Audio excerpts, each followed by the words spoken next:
টক ঝাল মিষ্টি মুখরোচক একেবারে খেতে অসাধারণ হয় এই রেসিপিটি। আমার আজকের রেসিপি হচ্ছে বেগুনের চাটনি। তো আসসালামু আলাইকুম। বাঙালির রান্নাঘর লিপিস ডেইলি ব্লগ সহজ এবং ঘরে থাকা অল্প উপকরণে সুস্বাদু রেসিপি তৈরি মানেই হচ্ছে বাঙালির রান্নাঘর লিপিস ডেইলি ব্লগ। আমি আজকে এই বেগুনের চাটনিটি বা আচার যেটাই বলেন কিভাবে তৈরি করলাম, তো চলুন আপনাদের সাথে সেটাই শেয়ার করি। কোনো খাবারের সাথে এই চাটনি আপনি খেতে পারেন, পোলাও, সাদা ভাত, বিরিয়ানি, যে কোনো খাবারের সাথে। এটি দেখতে যতটা লোভনীয় নয়, খেতে কিন্তু তার চাইতেও দ্বিগুণ মজাদার। অবশ্যই রেসিপিটি ট্রাই করে আমার সাথে শেয়ার করবেন। আসসালামু আলাইকুম, নমস্কার, আদাব।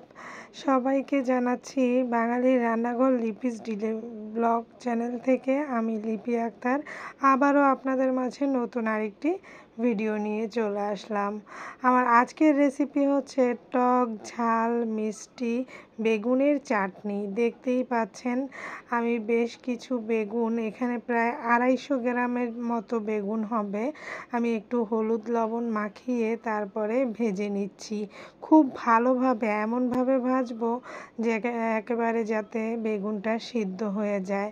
আর এই চাটনির জন্য আমি যা যা উপকরণ নিই, তারপর এখানে রসুন কুচি এবং আদা রসুন বাটা, মরিচ গুঁড়ো, হলুদ গুঁড়ো, গরম মশলা গুঁড়ো এবং ধনে গুঁড়ো, 5 ফোড়ন, পেঁয়াজ কুচি, ধনে পাতা, সাথে আবার লবণ এবং চিনি, 1 টেবিল চামচের মতো চিনি নিয়েছি। এই সব কিছু আমি এই চাটনিতে ব্যবহার করব। আর বেগুনটাকে এমনভাবে ভেজে নিব যাতে বেগুনটা ভাজার মধ্যেই সেদ্ধ হয়ে যায়। আপনারা অবশ্যই দেখে বুঝে নেবেন। এই আচার বলেন বা চাটনি বলেন, এটি দেখতে যতটা না লোভনীয়, খেতে তার চাইতেও দ্বিগুণ স্বাদ। আমি যেভাবে তৈরি করব, ঠিক আপনারা যদি আমার সেম দেখানো পদ্ধতিতে তৈরি করেন তাহলেই বুঝতে পারবেন এই চাটনিটা আসলে খেতে কতটা মজাদার। আপনারা চাইলে এটা খিচুড়ি, পোলাও, বিরিয়ানি সব কিছুর সাথেই খেতে পারেন।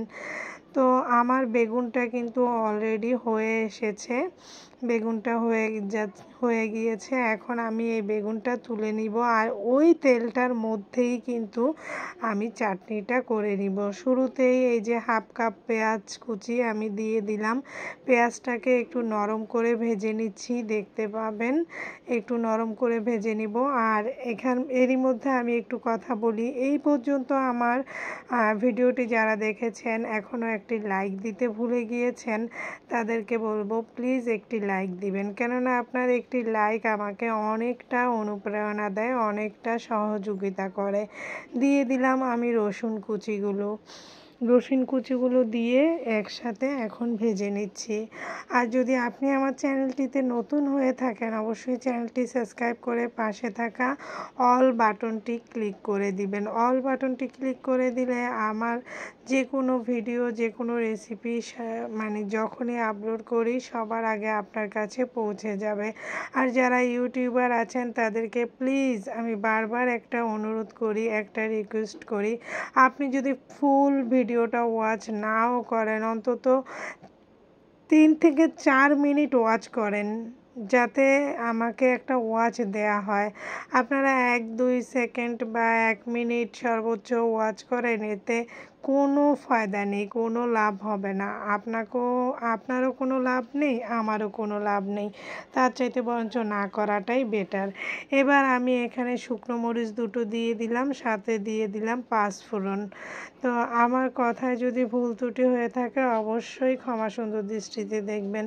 5 ফোড়নের সুন্দর একটা ফ্লেভার ছড়ানোর পরে এখানে আমি দিয়ে দিলাম 1 চামচের মতো ওই যে আদা রসুন পেস্টটা দিয়ে দিলাম।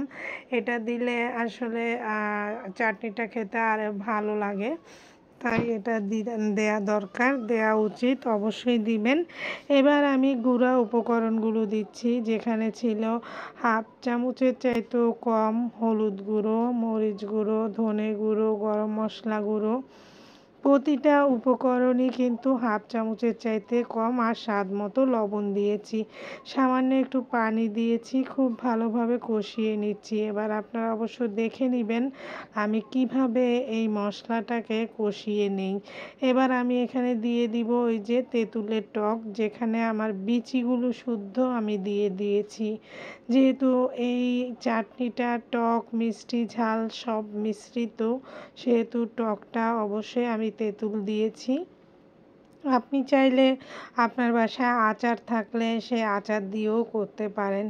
এবার কিন্তু আমি ওই যে 1 টেবিল চামচ চিনি রেখেছি, সেই চিনিটা দিয়েছি।